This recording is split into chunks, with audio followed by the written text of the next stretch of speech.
Glória a Deus. Abra sua Bíblia comigo no livro de Marcos. Eu quero falar sobre a retomada da visão, ou sobre a restauração da visão. Livro de Marcos, no capítulo 10, no versículo 46. Marcos 10, 46. Eu vou ler na versão A Mensagem. Geralmente o Velho Testamento muda um pouco a questão da... Eu estou sentindo o microfone está meio falhando, é impressão minha? Não, né? É? Está falhando? Então assim, eu entendo que o Velho Testamento muda um pouquinho, né, a questão A Mensagem, mas eu gosto muito de ler os Evangelhos na versão A Mensagem. O que a gente pode fazer? Dá para trocar? Amém? Glória a Deus. Eu vou deixar para ler na troca do microfone aqui. Reuel, ajuda a gente. Nosso amigo Santo Espírito,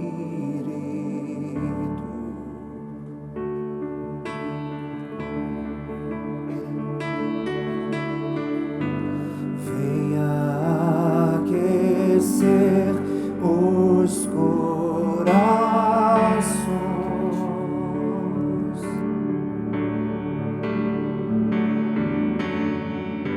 e vem com cura todo o seu poder.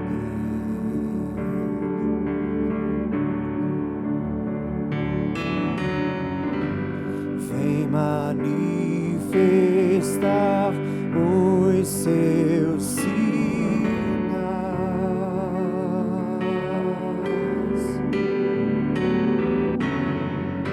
O que dizer, o que fazer quando ele vem aqui? Mais que ser bem-vindo, nós te desejamos outra vez aqui.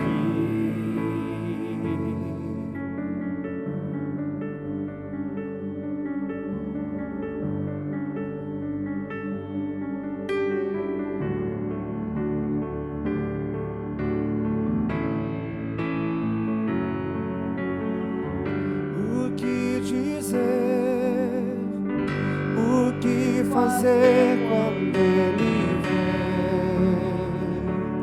aqui?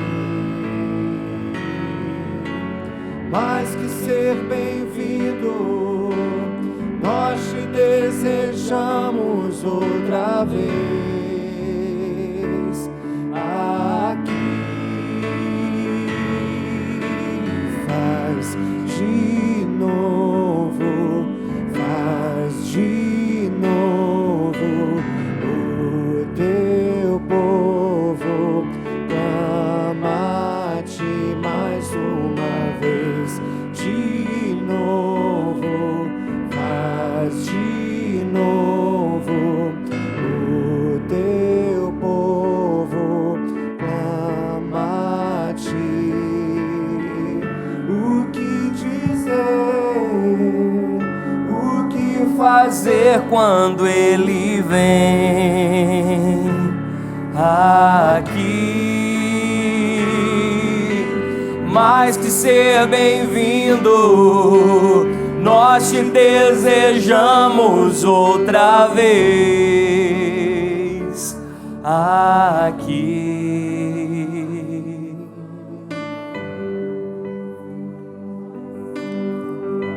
Amém. A desculpa foi o microfone, mas eu acho que ele só queria ser adorado. Amém?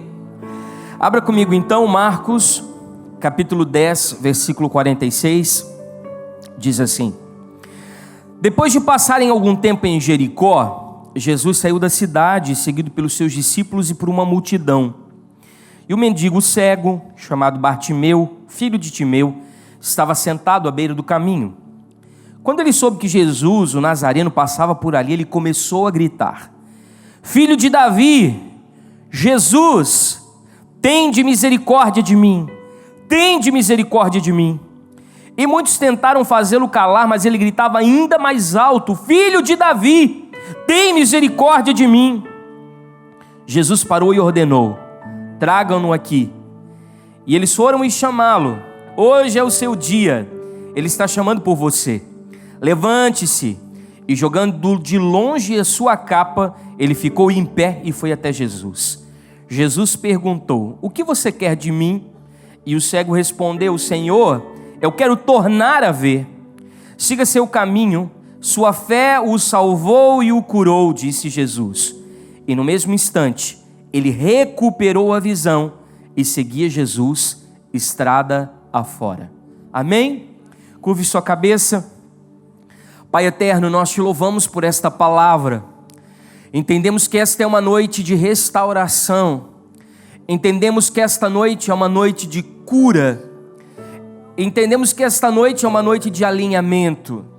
Nós abrimos o nosso coração e permitimos que o Senhor ministre sobre ele, que o Senhor tenha acesso às recâmaras do nosso ser, aos lugares mais íntimos da nossa vida, que o Senhor possa nos reposicionar, que o Senhor possa nos realinhar, que realmente o Senhor venha vencer todas as nossas defesas, as nossas limitações e venha acessar esse lugar.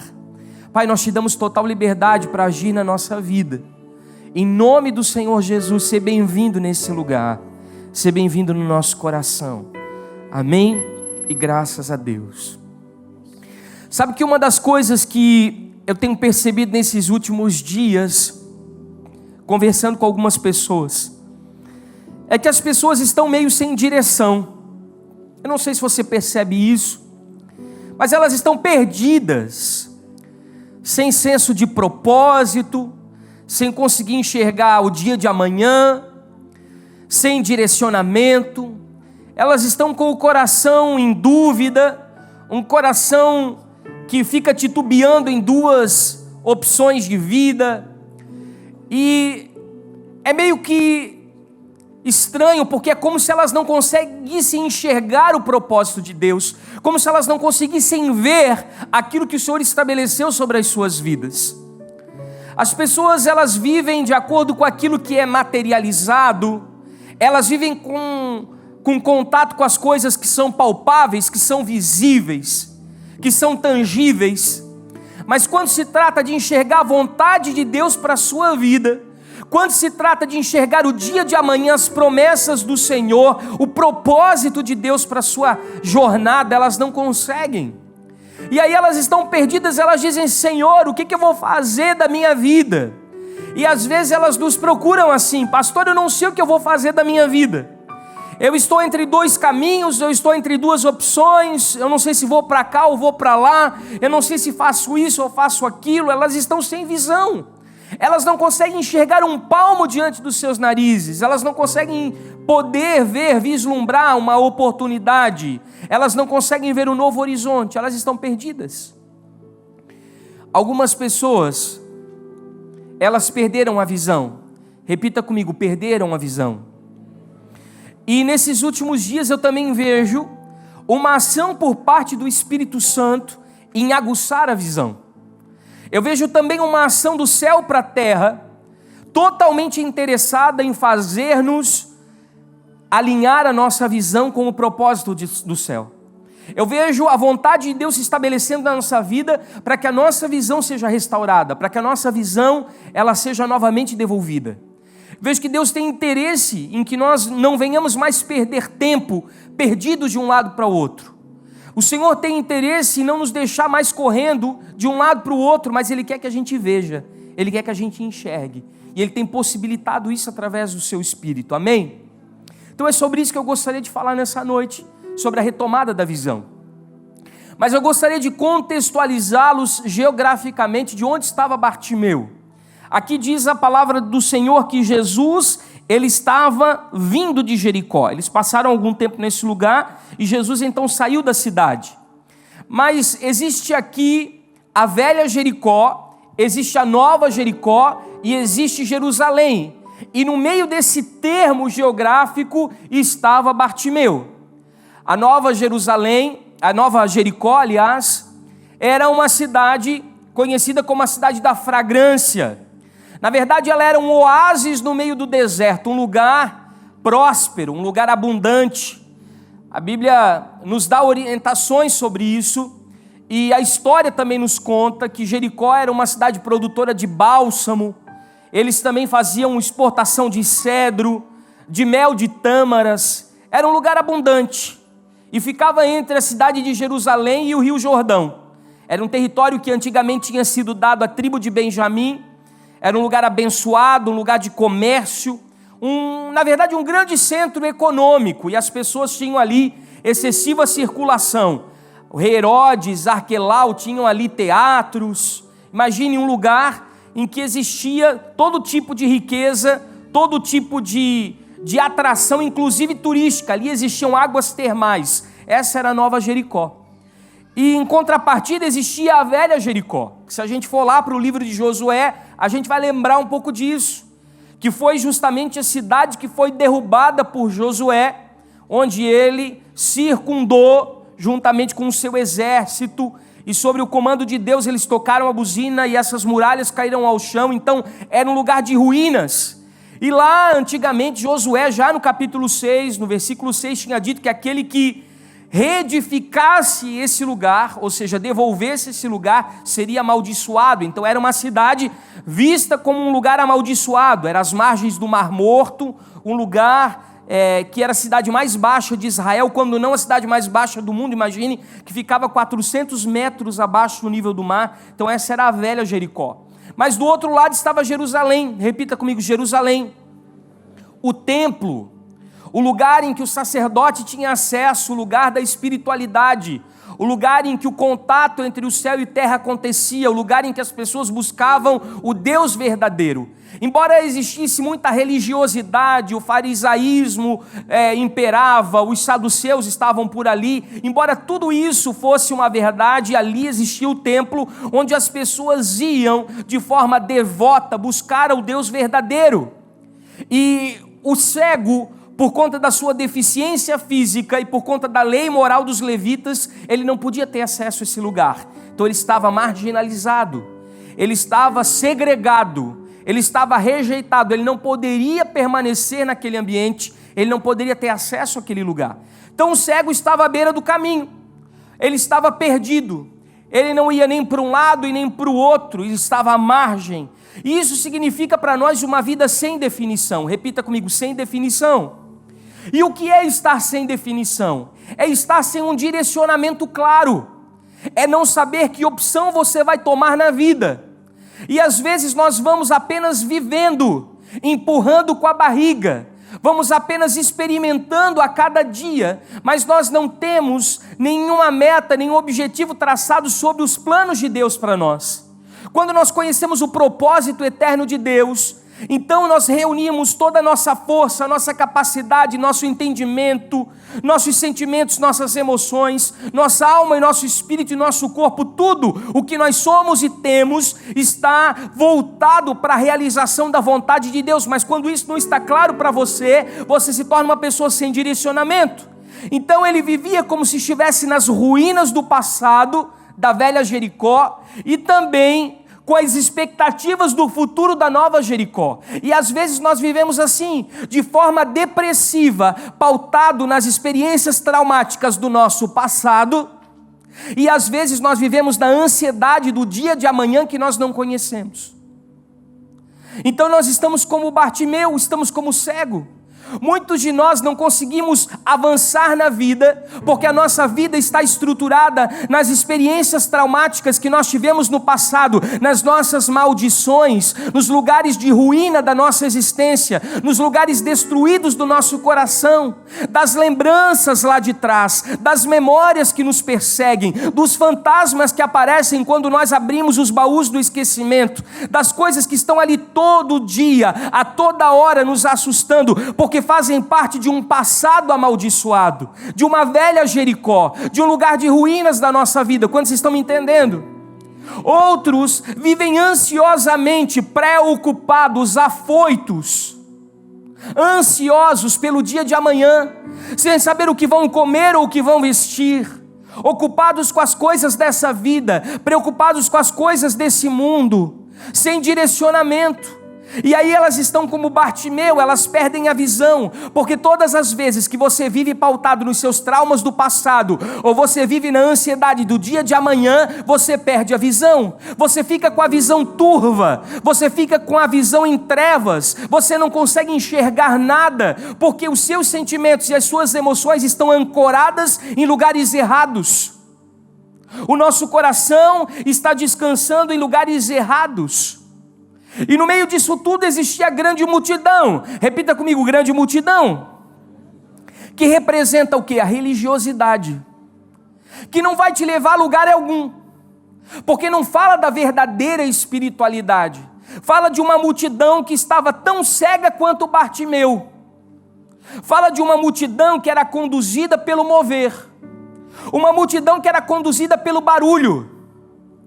Uma multidão que era conduzida por um falso avivamento, eram os religiosos do mover. Eles estavam seguindo Jesus, que estava indo para Jerusalém, saindo de Jericó. Era a festa da Páscoa, a mais importante das festas judaicas. Juntava-se 26 mil sacerdotes e levitas nos turnos. Mas ali também tinham mercadores se aproveitando daquele movimento, vendendo seus produtos. Tinha os curiosos, interesseiros, e ali estava Jesus, chamando a atenção como um agitador, com seus milagres, seus prodígios, suas maravilhas, seus sinais, e as pessoas queriam aquilo ali. Existia uma quantidade considerável de pessoas que estavam seguindo a Jesus pelo que ele poderia dar, pelo que ele poderia fazer, mas não pelo que ele era. Então muitas vezes nós estamos buscando essa verdadeira espiritualidade, esse verdadeiro encontro com Jesus, mas a única coisa que nós encontramos é uma multidão de espiritualidade rasa, superficial, que deseja só as mãos de Deus, porque estão interessadas naquilo que o Senhor pode fazer e não naquilo que Ele é. E aí nós nos perdemos, porque nós nos guiamos pela grande multidão. E ali estava Bartimeu. Bartimeu estava ali no meio daquilo tudo. E interessante que um homem com a sua autoestima destruída. Imagine que ele era, além de cego, um mendigo. Um homem sem identidade, embora tivesse origem, filho de Timeu. Existia uma referência de onde ele vinha. Mas ali ele era mais um, sentado ao largo, mendigando, vivendo de esmolas, à margem, um homem cego que tinha sua vida em trevas, não conseguia enxergar o que estava acontecendo, e um homem que tinha uma mentalidade mendiga, miserável, porque mendigava esmolas. Ele havia perdido a visão. O texto é muito claro.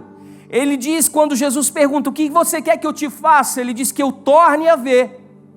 E a Bíblia diz no final que no mesmo instante ele recuperou a visão, ou seja, um dia ele já enxergou, um dia ele já viu, um dia sua visão foi clara, um dia sua visão foi nítida, um dia sua visão estava perfeita, mas algo aconteceu que o fez perder a visão. E a minha pergunta para você nessa noite é: o que te fez perder a visão? O que aconteceu na sua vida que fez com que você perdesse o direcionamento? O que aconteceu na sua vida que fez com que você agora apenas existisse, mas não vivesse a plenitude do que Deus tem para você? Hoje nós vamos participar da ceia, e a Bíblia diz que quando nós participamos do corpo e do sangue de Cristo, a vida eterna passa a habitar em nós. E essa vida eterna não quer dizer que eu me transformo num ser imortal e que eu nunca mais vou morrer, mas a vida eterna é a vida da eternidade, ou seja, a vida de Deus habitando em mim, ou seja, é a plenitude de tudo que Deus é vivendo em mim. Assim como Deus, como o Pai está em Cristo, Cristo agora habita em mim por meio da comunhão. E por que eu não consigo viver a plenitude dos meus dias? Por que eu não consigo encontrar esse lugar de me sentir completo, de me sentir integral, de me sentir pleno? Porque muitas vezes aconteceu algo na nossa vida, na nossa caminhada, que nos fez perder a capacidade de ver, a capacidade de enxergar, a capacidade de perceber, a capacidade de olhar. E alguém sem visão realmente vive desesperadamente, vive como esse cego, esmolando à beira do caminho, dependendo dos outros, dependendo muitas vezes do testemunho de terceiros, de depoimentos alheios, do que Deus faz na vida do outro e parece que não faz na sua.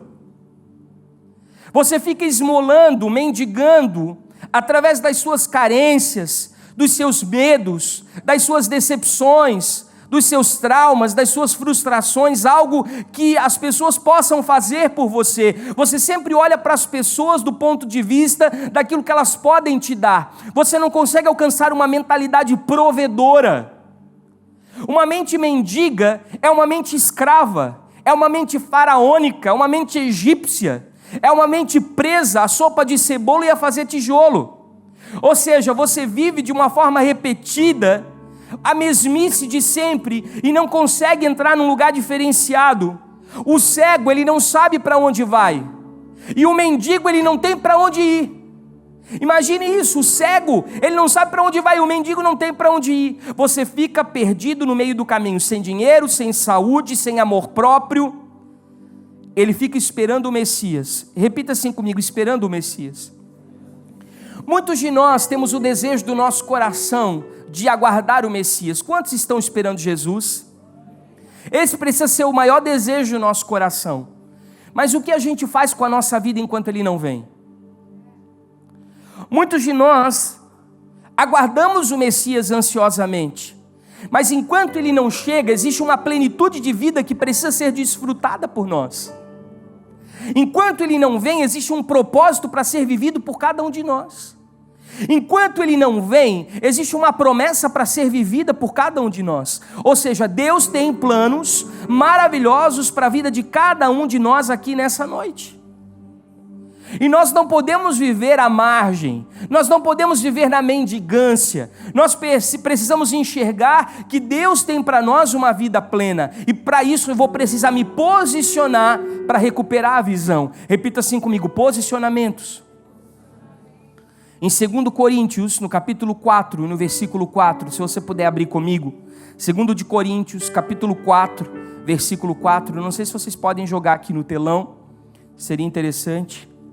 2 de Coríntios, capítulo 4, versículo 4, Paulo, ele fala algo especial para nós. Diz o seguinte: o Deus dessa era cegou o entendimento dos descrentes, ou algumas traduções vêm dizer incrédulos, para que não vejam a luz do evangelho da glória de Cristo, que é a imagem de Deus.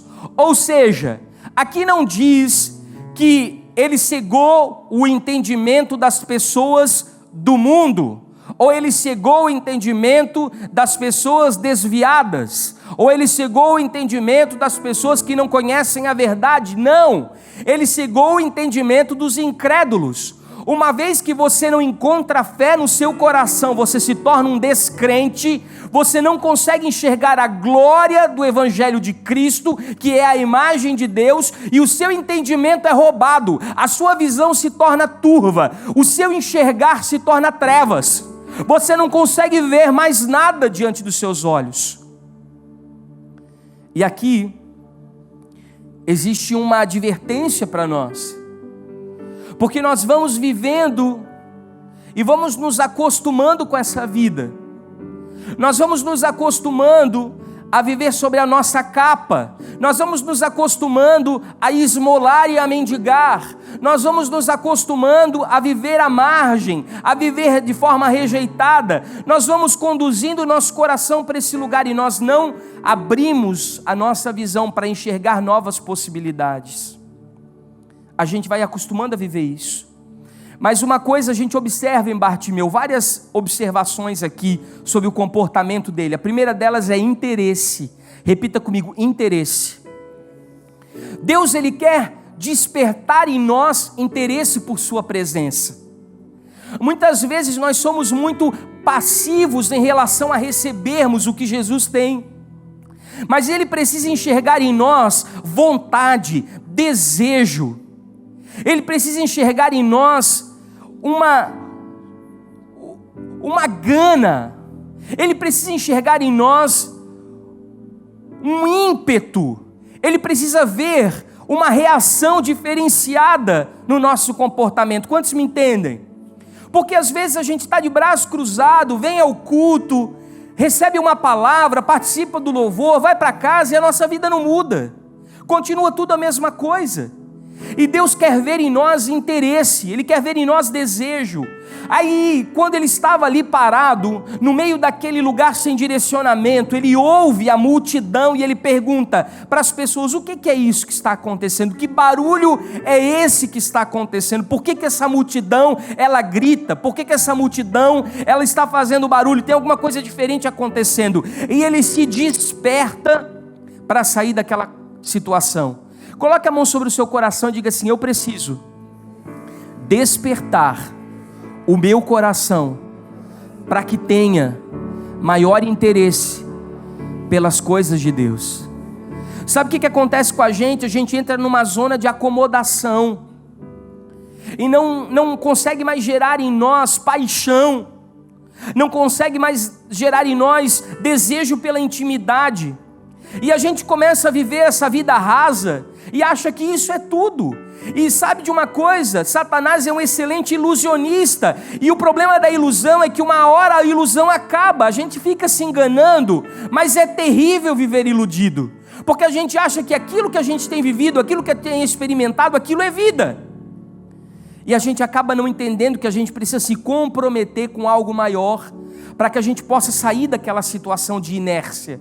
Às vezes nós estamos muito parados. Sabe o que eu percebo nas pessoas? Indolência. As pessoas não se sentem mais responsáveis em buscar a Deus. Elas não têm mais esse desejo no coração, essa paixão no seu interior, esse fogo dentro delas.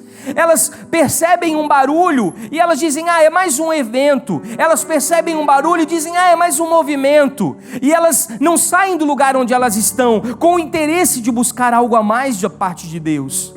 Sabe, queridos, quando você sai da sua casa, que você se arruma para vir à casa de Deus, saia com interesse de buscar algo novo. Quando você abrir a Bíblia, no seu momento devocional, faça isso com interesse, porque o Senhor vai falar com você, o Espírito Santo deseja ministrar ao seu coração. Quando você dobrar os seus joelhos para orar e tirar o seu tempo devocional com Deus em intimidade, faça isso com desejo, com vontade, com interesse, porque Ele é galardoador daqueles que o buscam. Há algo especial para ser destravado no reino do Espírito para as pessoas que têm interesse. Há algo retido nas regiões celestiais, aguardando o nosso posicionamento de interesse para que isso seja despejado sobre a nossa vida. Tem algo novo para acontecer. Só que Deus está esperando um movimento seu. Deus está esperando um movimento meu. Deus está esperando maior movimento, maior interesse da nossa parte para despejar sobre nós aquilo que nós precisamos. Outra coisa que eu observo na vida desse cego, repita comigo: discernimento. As pessoas que estavam por ali responderam para o cego assim, ele pergunta: o que está acontecendo por aí? Ele diz: Jesus, o Nazareno, ele está passando por aqui. E como é que Bartimeu chama Jesus? Chama Jesus o Nazareno? Não. Ele chama, ao contrário, ele diz: Jesus, filho de Davi, tem misericórdia de mim. Isso é discernimento. O que é discernimento, gente? É não se deixar levar pelo comentário do povo, mas se mover pela fé. Nem tudo que você ouve é verdade. Você precisa ter um filtro no seu coração e nos seus ouvidos. Porque muitos dos comentários que fazem para você, na verdade são questões que te tiram fora da presença de Deus, te tiram fora do centro da vontade de Deus e não são pautados na verdade, são mentiras do diabo. E muitas vezes nós não buscamos do Senhor o entendimento que Ele quer nos dar, a revelação que Ele quer nos dar. Nós nos contentamos com a opinião dos outros acerca das coisas de Deus. Nós nos deixamos guiar pelo que os outros dizem acerca das coisas de Deus, mas nós, particularmente, não buscamos algo de maior substância, de maior estrutura, de maior fundamento, de maior base, para dar sustentação para a nossa vida. E ele reconhece que Jesus estava chegando, sabe por quê? Porque ele diz assim: Jesus, filho de Davi. Você sabe o que isso significa para um judeu? Significa que ele reconheceu a linhagem real de Jesus. Bartimeu aqui, ele sabia que Jesus não era somente o filho prodígio de Maria e de José, mas ele era o Messias, que estava vindo do tronco de Jessé, que era a raiz de Davi, que era o descendente que todos esperavam da tribo de Judá, o leão que venceria. Ou seja, ele buscou discernimento, ele entendeu Jesus no espírito, ele não entendeu Jesus na alma. Nós não podemos ouvir as coisas de Deus com os nossos ouvidos humanos, naturais e carnais, não. Os nossos ouvidos precisam estar sintonizados ao trono da graça de Deus, para que a verdade seja liberada ao nosso coração. Aí nós vamos ter uma revelação diferenciada. Jesus, meus irmãos, tinha os montes, Jesus tinha os milhares, mas esse título que Bartimeu deu a Jesus era dado somente ao Messias. Ele reconheceu Jesus como Filho de Deus. Então isso quer dizer que ele não se guiava pela experiência alheia, pelo testemunho de terceiros, ele queria ter as próprias experiências dele com Jesus. Repita assim comigo: eu preciso buscar as minhas próprias experiências com o Senhor Jesus. Isso vai te dar discernimento, capacidade de não se guiar por qualquer comentário, capacidade para não se guiar por qualquer ideologia, capacidade para ir além das falácias, para ter uma compreensão revelada, um entendimento que o próprio Espírito Santo traz ao seu coração. Terceiro ponto que eu enxergo em Bartimeu, repita comigo: persistência. E persistência é uma palavra muito estranha, porque persistência é permanecer sem motivos. Mesmo que você não tenha mais sentimento, mesmo que você não tenha mais emoção, mesmo que você não tenha mais vontade, mesmo que você não tenha mais desejo, mas por uma consciência revelada, por algo que Deus estabeleceu no seu coração, uma convicção estruturada na sua palavra, você continua. E a Bíblia diz que ele insistiu. Essa palavra aqui no latim é clamare. Você sabe o que ele fez? Ele gritou desesperadamente. Bartimeu, ele implorou, ele se despencou em lágrimas, ele berrou em súplicas, ou seja, ele fez um escândalo. Ele queria chamar a atenção. E sabe de uma coisa? Quem grita é porque está longe. Sabe quando um casal grita um com o outro? É porque o coração já está separado há muito tempo. Porque quem está perto não precisa gritar, né? Quem está perto fala, o outro ouve e recebe. Então o grito é um sinal de pessoas que estão distantes, que não se entendem. Ele sabia da condição dele, ele sabia do lugar que ele ocupava, e ele precisava urgentemente da intervenção de Jesus na sua vida. Sabe, às vezes nós vamos nos acostumando com a fé, e nós viemos no culto de uma maneira ritual, cerimonial, religiosa, ritualística, e nós vamos nos afastando gradativamente de Jesus. E a gente precisa enxergar em que condição nós estamos. Será que nós estamos seguindo Jesus de perto? Será que nós estamos participando do coração de Jesus? Ou nós estamos o seguindo de longe? Nós precisamos de uma intervenção dele na nossa vida. A Bíblia diz que 2 vezes mais ele continuou insistentemente a clamar até que ele fosse ouvido. Sabe, queridos, às vezes Deus espera que a gente faça algumas loucuras para chamar a atenção dele. Deus espera que a gente cometa algumas insanidades para entrar na sua presença. Sabe, ele queria de alguma maneira revelar o seu desejo para Jesus. E aí ele redobra o empenho. Sabe quando você está cansado? Sabe quando você está esgotado? Sabe quando você não aguenta mais? Sabe quando parece que todo o peso do mundo está nas suas costas? É nesse momento que você tem que caminhar mais uma milha. Você tem que persistir. Você tem que continuar. mesmo sem nenhum tipo de estrutura para se apegar, você tem uma palavra, e essa palavra te conduz ao centro da vontade de Deus. O problema nosso é que a gente tenta uma vez, tenta duas, se a gente não consegue, a gente desiste. Nós começamos algo, e quando alguma coisa dá errado, ou quando alguma coisa não está nos conformes, quando nós não concordamos com o que está acontecendo, a gente retrocede, e Deus não tem prazer naquele que volta atrás. Algumas vezes Deus queria que a gente fosse um pouquinho mais teimoso. Algumas vezes Deus queria que a gente fosse um pouquinho mais insistente, para que houvesse persistência no nosso coração, mas a gente não consegue dar continuidade a uma ação, porque quando os problemas aparecem, a gente se fecha e volta atrás, a gente se fecha e retrocede.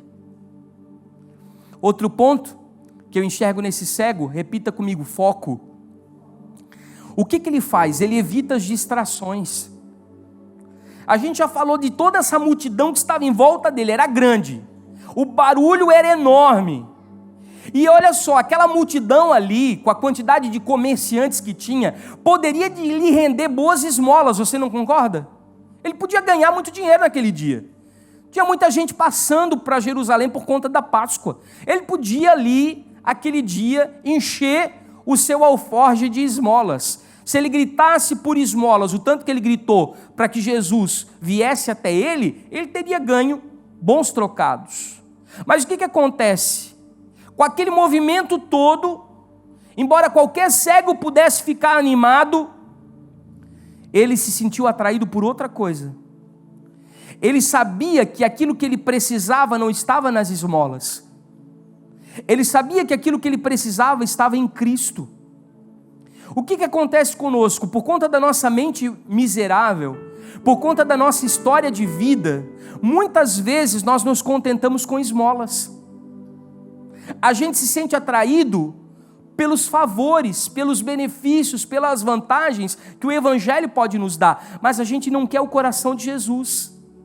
Bartimeu não, ele sabia exatamente de onde viria a solução para todos os seus problemas. Aquela multidão poderia lhe dar esmolas, mas só Jesus poderia curá-lo, e curá-lo a ponto de agora ele não precisar mais esmolar e mendigar, mas agora ele poderia sim trabalhar, ser proativo, ter a sua própria vida, ter uma vida diferenciada. E aquele barulho todo em volta dele, mesmo que ele estivesse rodeado, não o dispersou. Ele reconheceu algo diferente na multidão. E eu sempre digo que a maior cegueira, ela não é física, a maior cegueira é espiritual. Às vezes nós podemos ter cegos físicos que enxergam mais com o coração do que quem vê, do que quem enxerga. E nós precisamos buscar essa visão no espírito. Ele discerniu que algo diferente estava acontecendo ao seu redor, e toda aquela multidão, gente, era contrária à sua atitude, porque ele gritava cada vez mais alto, e aquelas pessoas de alguma maneira o repreendiam, criticavam, censuravam, zombavam. E aí é o que eu te digo, ou você vai se guiar pela opinião da multidão, ou você vai continuar persistindo naquilo que Deus liberou como promessa para a sua vida. Ou você vai se guiar pela opinião dos outros a seu respeito, ou você vai entender que existe um propósito sobre a sua vida e que você precisa fazer com que ele se torne verdade. Isso diz para que nós precisemos ver antes de enxergar. Repita assim comigo: veja antes de enxergar. Aquele homem, ele cansou de comer poeira. Ele cansou. Sabe aquele momento que você diz assim: eu cansei de viver dessa forma, eu preciso dar um jeito na minha vida. Eu cansei de viver desse jeito, não dá mais para continuar desse jeito. Ele se abre para uma nova expectativa. Quando ele acha que a expectativa dele humana acabou, ele começa a se abrir para novas possibilidades. É o que eu chamo de ampliar o seu horizonte. No versículo 49 aí da sua Bíblia, esse verbo clamar, ele aparece 3 vezes. Bom, aqui diz que quando eles disseram vem, o mestre quer vê-lo. A Bíblia diz que ele saltou, ou seja, ele deu um pulo. Cegos geralmente eles tateiam para sentir o que está à volta deles. Ele estava com tanta vontade de ser curado que ele deu um salto, ele deu um pulo. Isso mostra a disposição do seu coração, porque o corpo fala. Então nós precisamos mostrar essa disposição em sermos curados, mostrar essa disposição em sermos transformados, mostrar essa disposição em sermos alterados. A Bíblia diz que ele teve bom ânimo. Sabe o que é ter bom ânimo, gente? É ter coragem, é ser ousado. Vai ter um momento na sua vida que Deus vai exigir de você ousadia, intrepidez, para que você saia desse lugar de confinamento que você entrou, de trevas. Ele aproveita a oportunidade, né? Tem um ditado que diz que o cavalo encilhado na vida da gente não passa outras vezes, passa uma vez só, né? Que a gente precisa aproveitar para pular sobre ele. Por quê? Porque, gente, oportunidades têm asas. E Deus está abrindo uma nova possibilidade para a gente entrar.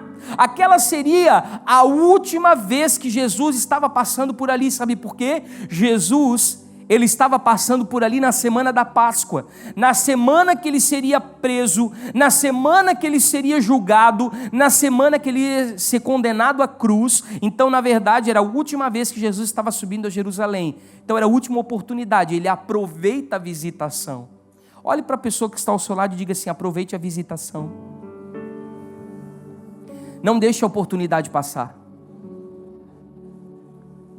Outra coisa que eu percebo em Bartimeu, repita comigo: humildade. Sabe, queridos, ele reconheceu que precisava. Às vezes a gente não quer ajuda, a gente não reconhece que precisa, a gente apresenta uma imagem como se tivesse tudo perfeito, está tudo bom.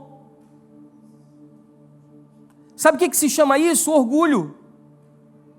Sabe o que se chama isso? Soberba.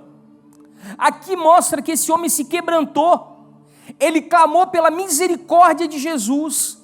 Ou seja, Jesus se identifica com a minha dor, se identifica com a minha miséria, se identifica com a minha queda. Ele não pede justiça, ele não reivindica seus direitos, ele não impõe sua vontade, ele apenas grita por compaixão. Ele diz: eu estou precisando. Sabe o que acontece conosco? Nós somos muito presunçosos, somos muito soberbos, e Deus, ele abate o soberbo, ele abate o orgulhoso e ele exalta o humilde. E a gente não reconhece que precisa. Nós sempre estamos bem, está tudo muito bom na nossa vida, a gente não tem problema. E às vezes Deus manda alguém para que seja a resposta dele. Deus manda a oportunidade na nossa porta.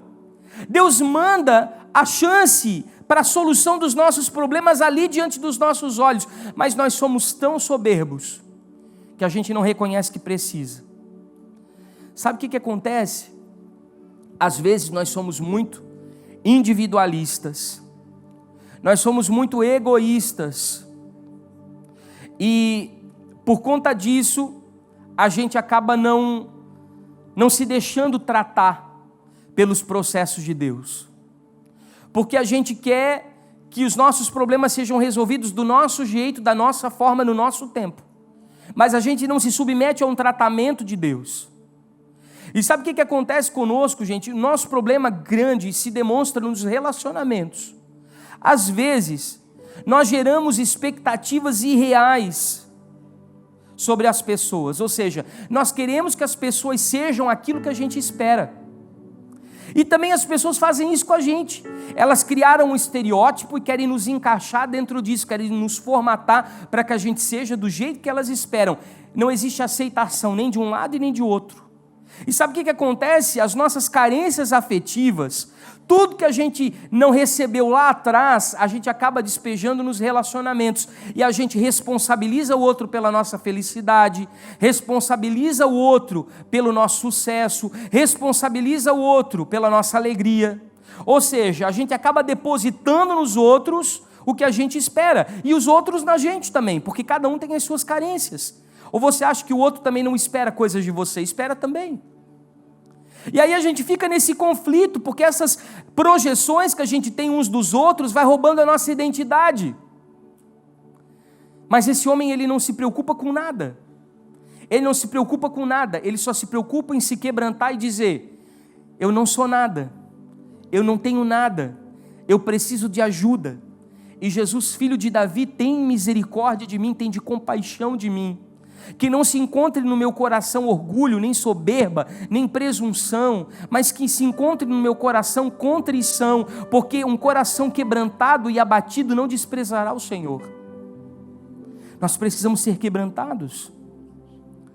Por último, ele pediu algo especial, repita assim comigo: desprendimento. A Bíblia diz que quando ele foi chamado por Jesus, ele nem esperou Jesus o curar, e ainda assim ele já largou a sua capa. Repita comigo: eu preciso largar a capa. Sabe o que é a capa, gente? A nossa segurança pessoal. A capa é a nossa velha vida. A capa muitas vezes é um empecilho, porque ela nos impede de viver o novo de Deus. Ele abre mão da única coisa preciosa que ele possuía, porque imagina uma capa para um cego mendigo. Durante o dia era uma proteção contra o sol escaldante, e durante a noite era uma proteção contra o frio, era uma cama, era tudo que ele tinha, a sua base, a sua estrutura, a sua segurança. E às vezes nós não queremos abrir mão disso para entrar no novo de Deus. Nós não queremos abrir mão disso para acessar o novo do Senhor para as nossas vidas. Nós achamos que os nossos valores ultrapassados, que os nossos princípios que já não combinam mais com essa nova vida, são mais importantes do que aquilo que Deus tem para nós. E nós vamos o quê? Nos apegando a isso. E o Senhor quer que nós venhamos largar essas capas. Nós precisamos abandonar essas capas, porque elas nos impedem de ter coisas novas de Deus. O Senhor tem um caminho novo a ser trilhado, mais alto do que os nossos, um pensamento diferente dos nossos para que a gente possa alcançar. E nós só vamos encontrar esse lugar o dia que nós abrirmos mão das nossas capas. Outra coisa que eu vejo nele, repita assim comigo: pedir o certo. O que é pedir certo, gente? Simples. Às vezes nós pedimos coisas para Deus que não está ligado ao nosso propósito de vida com Ele. Às vezes nós pedimos coisas para Deus que está ligado ao suprimento das nossas necessidades imediatistas. Às vezes nós queremos coisas de Deus que não faz parte do desenho que Ele tem para nós. E nós somos teimosos, nós somos rixosos, nós clamamos até receber. Muitos querem Jesus para suprir as suas necessidades, mas não para cumprir o propósito. Ele não pediu esmola, ele pediu para ver. Ele poderia ter pedido alguns trocados, ele poderia se contentar com alguns tostões, mas ele continuaria na mesma vida, e continuaria a pedir esmola sem ver para o resto da vida. Mas ele disse: não, eu não quero mais bengalas emocionais, eu não me contento mais com pouco, eu quero que o Senhor não venha apenas resolver meus problemas, eu não quero que o Senhor venha apenas suprir as minhas necessidades, eu quero que Ele venha me dar um propósito de vida, eu quero voltar a ver. Então nós precisamos aprender a pedir coisas que estejam conectadas a Deus e estejam conectadas à vontade dEle para as nossas vidas. Jesus, Ele sabia o que Ele diria, não sabia? Porque a onisciência de Deus estava em Cristo, mas mesmo sabendo o que Ele queria, o que Ele precisava, aquele homem precisava verbalizar corretamente. Jesus pergunta para ele: o que você quer que eu te faça? E aquele homem disse: eu quero voltar a ver, eu quero tornar a Deus a ver. Repita assim comigo: eu preciso aprender a ser específico. Deus está nos perguntando nessa noite: o que nós precisamos? Será que é resolver um conflito, resolver um problema, suprir uma necessidade? Não, porque isso são bengalas. Daqui a pouco terão outros conflitos, outros problemas e outras necessidades, e nós vamos passar esse ciclo para o resto da vida. Não, o Senhor quer nos dar coisas diferentes. Repita assim comigo: objetividade. Outra característica dele, ele soube o que pedir, ele teve prontidão. E ele disse assim para Jesus: mestre, que eu torne a ver. Ou seja, aquela cegueira ali, alguns teólogos vêm dizer que ela surge por falta de higiene devido à quantidade de calcário que existia naquela região. E aí muitas crianças perdiam realmente ao longo da sua infância a visão. E ele queria voltar a enxergar como um dia ele viu, porque ele sabia o que ele poderia fazer se acaso ele visse. Então, ou seja, ele foi objetivo. E o que ele chama para Jesus? De mestre. Repita comigo, mestre. Ele usa a palavra Rabone, que quer dizer guia ou mentor, e é a mesma a palavra usada para um guia de cego. Então imagine que agora ele estava dizendo: Rabone, o meu novo guia, o meu novo mentor, não vai mais me guiar fisicamente por lugares de cegueira, onde eu só tenho trevas. Não, agora eu não vou mais andar tateando, porque agora eu vou voltar a ver, e eu vou conseguir ter discernimento e ver coisas espirituais, porque agora eu tenho um novo guia. Ele foi direto ao principal, ele disse: a visão, e ele foi restituído, ele voltou a enxergar. Quando nós somos objetivos com Deus, a restituição acontece.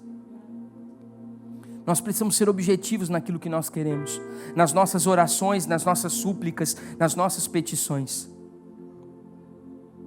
E às vezes nós não recebemos porque pedimos errado. E a Bíblia diz que ele tornou-se um discípulo. Repita comigo, discípulo. A Bíblia diz que depois que isso tudo aconteceu, no mesmo instante, ele recuperou a visão e seguiu a Jesus pela estrada. Ou seja, ele continuou do lado de Cristo. Sabe o que acontece conosco? Quando a gente recebe uma bênção, quando a gente recebe uma vitória, quando a gente recebe a solução de um problema, a gente abandona Jesus. Quando a gente já tem o que a gente precisa, quando a nossa vida está resolvida, a gente esfria. No meio da luta, no meio da provação, no meio da decepção, no meio da guerra, nós jejuamos, oramos, lemos a Bíblia, nós choramos com louvor, nós aumentamos o nível da nossa espiritualidade, mas é só Deus dar o que a gente quer. Nós entramos numa zona de conforto, sossegamos e paramos de buscar a Deus. Nós nos tornamos indolentes em relação à sua presença. E aqui diz que ele seguiu a Jesus. Ele poderia abandonar Jesus. Jesus estava indo para Jerusalém, onde ele iria chorar, onde ele iria transpirar sangue, onde ele iria ser preso e apanhar, onde ele iria ser crucificado, mas ele estava disposto a seguir o Mestre, mesmo por um caminho difícil. O problema é que quando a gente vê que as coisas vão complicar para nós, porque o caminho é estreito, que a gente vai ter que abrir mão de algumas coisas que a gente gosta, que a gente vai ter que fazer algumas adequações na nossa vida que são desconfortáveis, que a gente percebe que a gente vai ter perda ou dano, nós fugimos desse caminho, nós preferimos as portas largas, as facilidades. Mas o Senhor está nos chamando para escolhermos caminhos que nos levem à cruz, que a gente possa enxergar, que a gente possa voltar a ver, que o Senhor nos dê capacidade de sair desse lugar onde nós estamos, como cegos, sem entendimento, e voltarmos a ter a revelação que Ele precisa. Fique de pé comigo.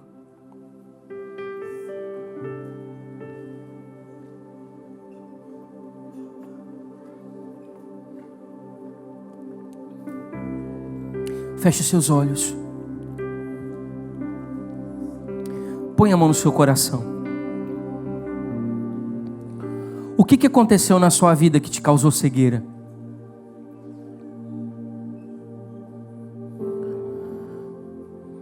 Eu sei que se você parar para pensar e pedir a ajuda do Espírito Santo, Ele vai te levar exatamente no dia, na hora e no local. O que aconteceu na sua vida que fez com que você perdesse a capacidade de enxergar o propósito? Onde foi que tudo ficou confuso? Onde foi que as trevas entraram? Onde foi que tudo ficou nublado? Existe um lugar, existe um momento específico onde nós perdemos a nossa capacidade de enxergar. O Senhor está nos chamando para nós termos consciência e, independente do que você tenha vivido, independente da experiência que você tenha passado, independente da frustração, da decepção, da angústia, da dor que isso tenha lhe causado a ponto de lhe cegar, de lhe deixar sem direção na vida, o Senhor, Ele está passando aqui nessa noite. E talvez seja a sua última oportunidade de mudar e de transformar a sua história.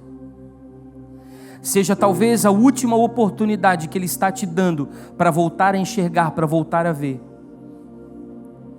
Ele está abrindo agora uma fenda no tempo. Os céus estão entrando na terra. E Jesus, o filho de Davi, do tronco de Jessé, a raiz de Judá, Ele está passando aqui, o Messias, o Filho de Deus. E basta que você reconheça a sua debilidade, a sua vulnerabilidade. Seja humilde nessa noite e reconheça: Senhor, eu estou cego, eu não consigo mais ver, eu estou perdido. Eu preciso que o Senhor me tire desse lugar. E eu quero convidar você para sair do seu lugar e vir aqui à frente. A Bíblia diz que aquele cego saltou. Você precisa saltar do lugar onde você está, com tudo aquilo que nós falamos, e que você venha aqui.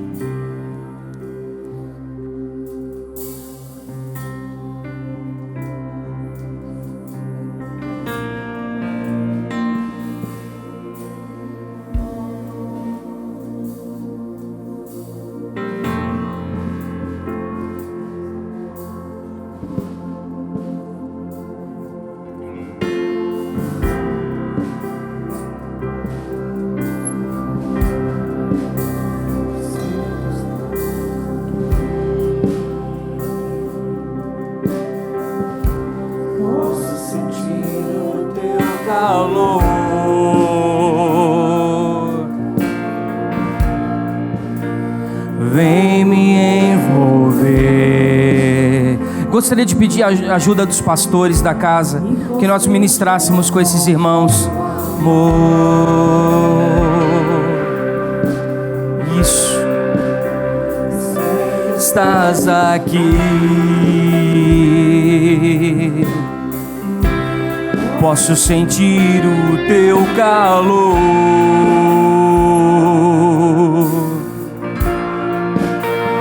Vem me envolver, me constranger com o seu amor.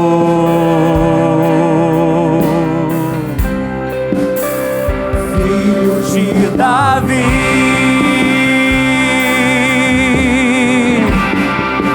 tem compaixão de mim.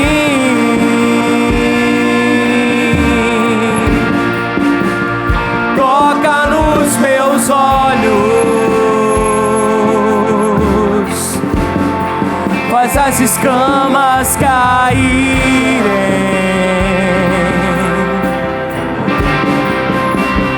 Filho de Davi,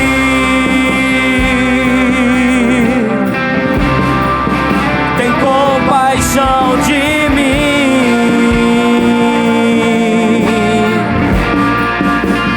Toca nos meus olhos.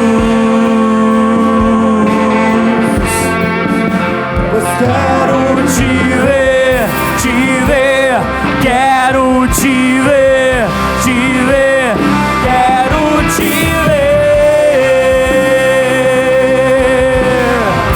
Clame por Ele, quero te ver.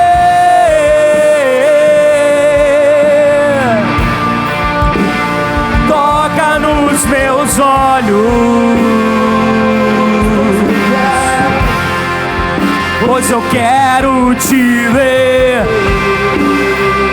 Sim, nós queremos voltar a te ver, voltar a te enxergar. Rabone, Rabone, Rabone, nós clamamos por ti nesta noite. Seja o nosso guia, o nosso mentor, o nosso mestre. Nos tira da cegueira, nos tira das trevas, nos reposiciona, nos realinha, nos reaviva.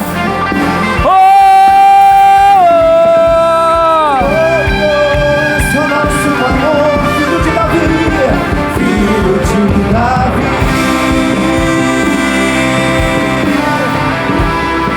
tem compaixão de mim.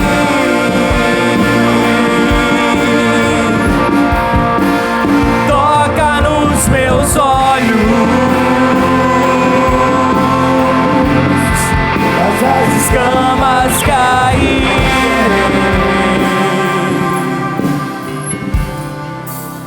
Senhor, nós nos colocamos nessa noite, humildemente, Senhor, quebrantados diante da Tua presença, entendendo que a solução para todos os nossos conflitos, problemas, não está no suprimento das nossas necessidades, mas está na Tua resposta para mudar o nosso viver. Transforma a nossa condição, muda a nossa situação, nos dá a possibilidade de voltar a ver, de voltar a sonhar, de voltar a realizar. Sim, Senhor, nos tira do marasmo, nos tira do conformismo, nos tira, Senhor, desse lugar de apatia, de mornidão, de apostasia, e nos leva a um lugar onde nós podemos queimar por mais de Ti. Enxerga no nosso coração o desejo por mais da Tua presença, a ânsia por mais da Tua presença. Sim, Senhor, nessa noite nós clamamos para que o Senhor venha nos retirar desse lugar onde nós estamos perdidos, sem qualquer tipo de direcionamento na nossa vida, e venha nos realinhar, venha nos reposicionar, porque nós queremos tornar a ver, nós queremos voltar a ver, nós queremos voltar a ver. Toca nos nossos olhos, tira todas as escamas dos traumas, as escamas dos medos, as escamas das decepções, as escamas do passado, as escamas das quedas. Senhor, retira de nós as escamas da religiosidade, da falsidade. Senhor, nos alinha em maturidade, para que possamos ver a Tua glória, em nome do Senhor Jesus. Amém. Aleluia. Aleluia. Peço para que vocês voltem para os seus lugares. Gostaria de chamar os irmãos, os obreiros que estão responsáveis hoje pela ceia.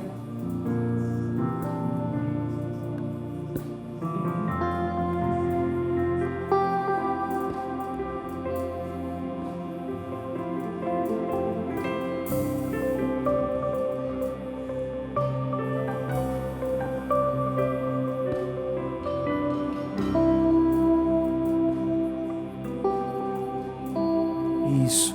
Tome o seu lugar, querido. Nós vamos ter um tempo de adoração, enquanto os nossos irmãos entregam o vinho e o pão, para que nós venhamos participar da comunhão do corpo e do sangue de Cristo.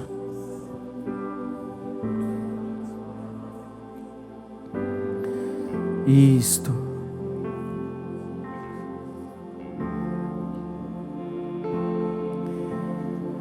Jesus, Ele nos instruiu a comermos da sua carne e a bebermos do seu sangue.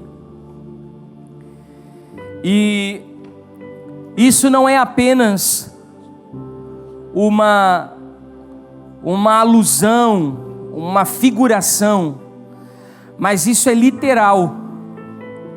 Embora nós não creiamos na substanciação, porque essa é uma doutrina egípcia, criada ali pelo século 7 e século 8, nós acreditamos na transmutação. Ou seja, não é comendo esse pão que esse pão vira uma carne dentro da sua boca. Afinal de contas, ninguém sente o gosto de picanha crua quando morde um pão da ceia. Ninguém sente um sabor de sangue quando bebe o cálice do vinho. Então isso não acontece, não vira sangue na sua boca. Entretanto, o seu espírito recebe como o corpo de Cristo e como o sangue de Jesus. Amém?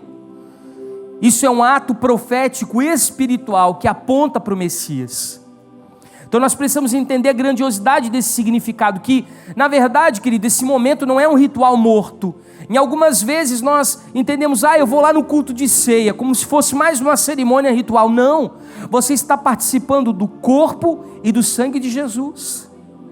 E isso para nós deveria gerar temor. A Bíblia diz em Atos dos Apóstolos, no capítulo 2, no versículo 42 e 43, que eles viviam na doutrina dos apóstolos, eles viviam no partir do pão, na mesa da comunhão em singeleza de coração. Ou seja, eles faziam isso todos os dias. Então entenda que viver sobre um fundamento apostólico, partir o pão, ou seja, o compartilhar do corpo, e viver à mesa da comunhão, é algo que nós precisamos fazer nas nossas vidas como uma ação diária, para que quando a gente chegue aqui, mesmo que seja uma vez por mês, não seja apenas o ritual, mas seja o extrato de uma vida verdadeira, amém? Que isso seja, na verdade, o ápice daquilo que nós já vivemos no nosso dia a dia, porque eles faziam isso todos os dias. Então eles não tratavam somente como um momento, eles tratavam isso como uma construção até chegar à mesa. Então nós precisamos voltar a tornar isso uma construção de vida, amém? Como eu voltei a dizer para vocês na hora da ministração, João 6 vem dizer que aquele que participa dele e que come essa comida não perece, mas ele recebe o quê? A vida eterna. Ou seja, a vida de Deus acaba entrando em você. E o que é a vida de Deus, gente? É a vida da eternidade. Na eternidade tem doença? Na eternidade tem tristeza? Tem injustiça? Não. Na eternidade tem milagres, na eternidade tem dons, na eternidade tem justiça, tem paz, tem alegria no espírito, tem saúde. Esse é o reino dos céus. Então quando nós participamos da mesa, a eternidade de Deus entra em nós. E você pode ser curado milagrosamente, instantaneamente. Você pode ser restaurado numa área da sua vida. Aqui você libera perdão e você é perdoado. Aqui você abandona pecados, você muda de vida, você se arrepende, se reposiciona, porque o que faz isso é a vida de Deus entrando em você. Essa é a plenitude de Deus em nós, amém?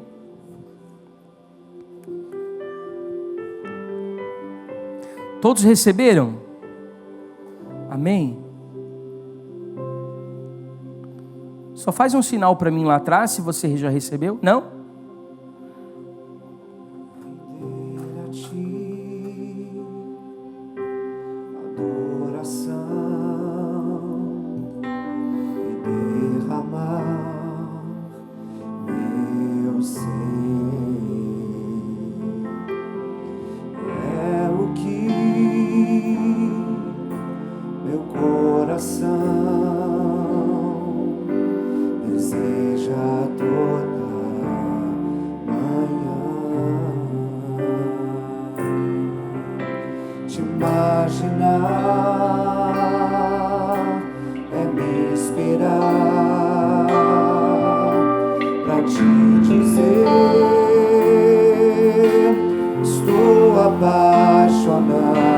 Cada vez mais por ti, Senhor, tu és incomparável, teu nome é maravilhoso.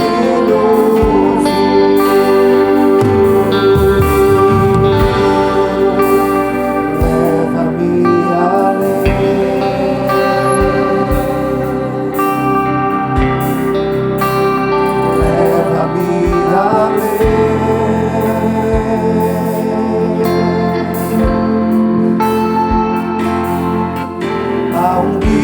mais profundo de intimidade contigo, ó Senhor.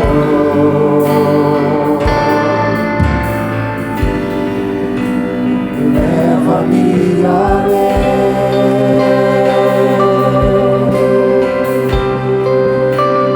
leva-me além.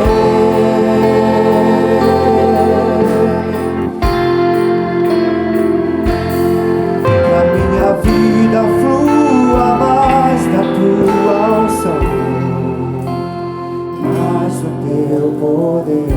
Amém, queridos? Todos receberam, fique de pé, para que nós façamos isso juntos. A Bíblia diz que todas as vezes que comerdes e beberdes, repita assim comigo, plural, isso é um ato coletivo. Quando a gente come do corpo e bebe do cálice, isso significa que nós fizemos isso de forma corporativa. Isso não é um ato individualista, um ato pessoal, um ato egoísta. Não, isso é um ato que envolve a todos nós. Todos nós agora somos nivelados debaixo da graça de Deus. Não há um justo sequer, para que ninguém se glorie. Não é por obras, para que ninguém se vanglorie. Mas todos nós fomos nivelados, carentes estamos da glória de Deus e dependentes somos dele. Então aqui nós somos todos iguais. Não há rico ou pobre, não há intelectual e sem cultura. Não, todos nós somos iguais.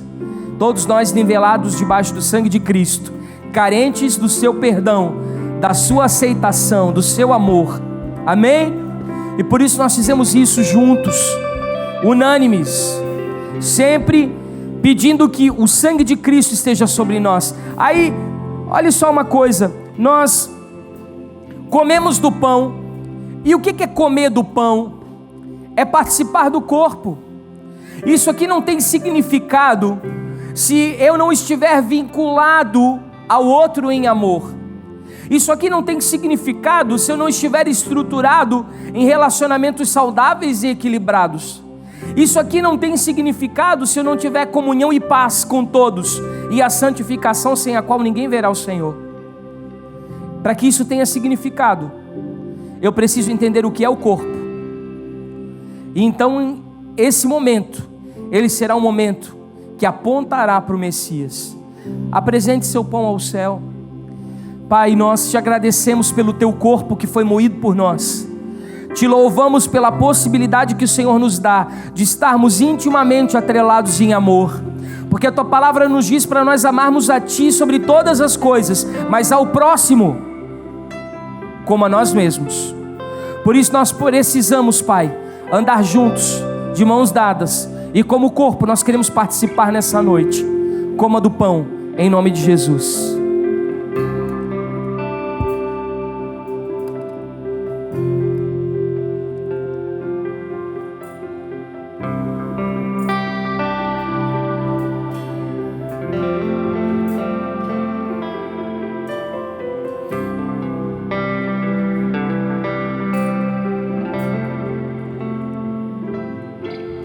Da mesma forma, é o vinho, que contém na verdade o sangue de Cristo. Repita assim comigo: no sangue, a vida. E eu não posso somente participar de um momento em que eu beba um cálice de suco de uva, porque só vai ser um cálice de suco de uva. O que eu preciso ter? A vida de Cristo. E o que é a vida de Cristo? No corpo eu recebo a sua imagem e semelhança, no vinho eu recebo a sua vida. Tendo a sua imagem, a sua semelhança e tendo a sua vida, eu sou completo com ele, eu tenho a plenitude dele em mim. Amém? Então o vinho, ele representa a vida do corpo. Ele representa os nossos relacionamentos, a nossa comunhão que escoa, que corre. Você já viu uma parte do corpo gangrenando? Por que isso acontece? Por que necrosa? Porque o sangue naquela região para de ser irrigado. Mas à medida que o sangue começa a ser irrigado naquela região, a vida para aquele membro ela volta. Então nós precisamos permitir que a vida de Deus seja irrigada através de nós. Amém? Por isso eu quero convidar você a trocar o seu cálice. Faça com que o sangue corra. Faça com que o sangue ele percorra todas as partes do corpo. Dê um sorriso à pessoa que está ao seu lado. Abençoe o seu irmão. Se comprometa com ele. Abra seu coração para a construção de vínculos. Perdoe, ame, respeite, honre. Isso é a vida. Isso é a vida. Aleluia. Levante seu cálice ao céu. Pai, nós te agradecemos pela tua vida em nós. Tu és a fonte da verdadeira vida.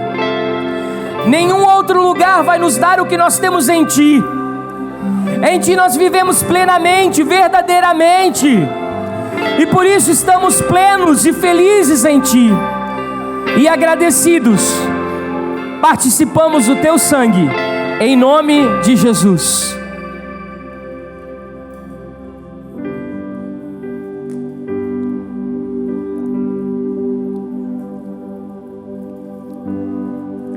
Deixe o seu cálice na sua cadeira. Levante suas mãos aos céus e dê a maior e melhor salva de palmas que você já deu ao Senhor. Aleluia, aleluia.